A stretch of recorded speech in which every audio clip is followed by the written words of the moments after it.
Contributory pension విధానం CPS రద్దు చేసి పాత పెన్షన్ విధానాన్ని అమలు చేయాలని వివిధ ఉద్యోగ సంఘాలు డిమాండ్ చేశాయి. ఈ మేరకు హైదరాబాద్ లింగంపల్లిలోని ఆర్టీసీ కళాభవన్లో తెలంగాణ ఉద్యోగుల జేఏసీ ఆధ్వర్యంలో పాత పెన్షన్ సాధన పోరాట సభ జరిగింది.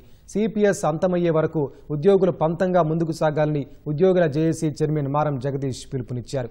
పాత పెన్షన్ విధానం అంశంలో ఉద్యోగుల పక్షాన ఉంటారని ఆచార్య కోదండరాం స్పష్టం చేశారు. బాగలింగంపల్లిలోని సుందరయ్య కళా నిలయంలో టీజీసీపీఎస్ ఉద్యోగుల ఆధ్వర్యంలో జరిగిన ఆత్మగౌరవ సభకు కోదండరాం ముఖ్య అతిథిగా హాజరయ్యారు. ఉద్యోగుల శ్రమ ద్వారానే పథకాలు ప్రజలకు చేరుతాయని Telangana employees JAC chairman Lachireddy వెల్లడించారు. అలాంటి ఉద్యోగులను మంచిగా చూసుకోవాల్సిన అవసరం ఉందని అభిప్రాయపడ్డారు. సిపిఎస్ రద్దు కోసం సీఎం రేవంత్తో తాను మాట్లాడతానని ఆచార్య కోదండరాం భరోసా ఇచ్చారు.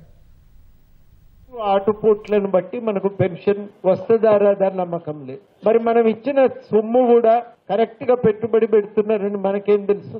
రాజకీయంగా ఒత్తిడి తీసుకొస్తే అటే వెళ్ళిపోతే పెన్షన్ అందరి భవిష్యత్తు ధనరేఖ వాళ్ళ చేతుల్లోనే ఉంటదంటారు, కానీ పెన్షనర్ల ధనరేఖ మాత్రం ఆ పెట్టుబడిదారుల చేతుల్లో ఉంటది. వాళ్ళు మునిగితే మనం మునుగుతాం, తేలితే మనం తేలుతాం. ఇది మనకు నష్టం కలిగించేటువంటి విషయం. కాబట్టి పాత పెన్షన్ కే వెళ్లిపోతే మనం మన ఆలోచనలను చెప్పేటప్పుడు స్థూలంగా ఏ అవగాహనతో మాట్లాడుతున్నామో అది కూడా మనం స్పష్టం చేయాలి. యావత్ జేఏసీ మొత్తం తెలంగాణలో ఉన్న అన్ని జేఏసీ ఉద్యోగులందరూ కలిసి సిపిఎస్ అంతమయ్యే వరకు జేఏసీ పంతంగా నినాదం చేసుకుంటూ కదం దొక్కినాం.